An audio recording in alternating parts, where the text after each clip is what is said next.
Okay, so the SEPTA train just left for Temple University.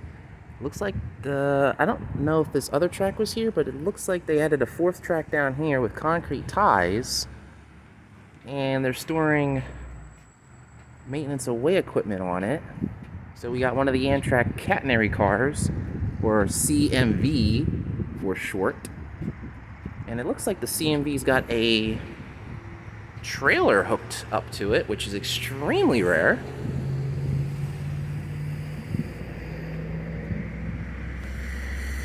This is August the 15th, 2023.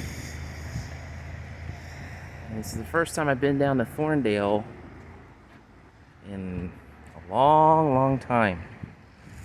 But I heard they installed a fourth track down here. I didn't think it was concrete, though, which is pretty cool.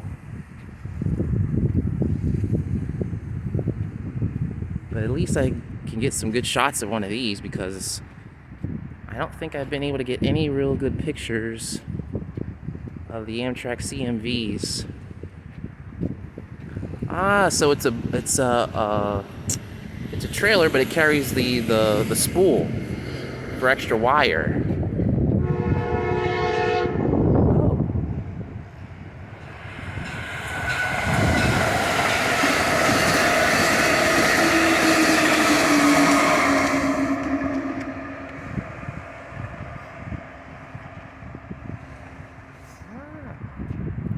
Got a keystone. Okay.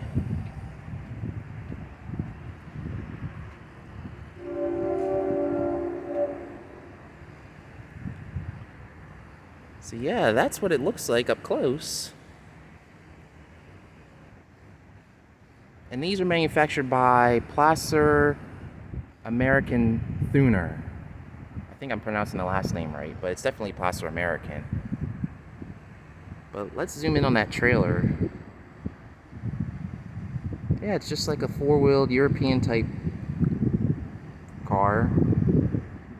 And it just carries the wire spools. It's pretty neat though. Wait, there's a name on it underneath the Jim McCole? I wonder who that is. But I'm gonna snap some pictures of this because it's not every day you get to see one of these up close, so I'm gonna get some cool pictures.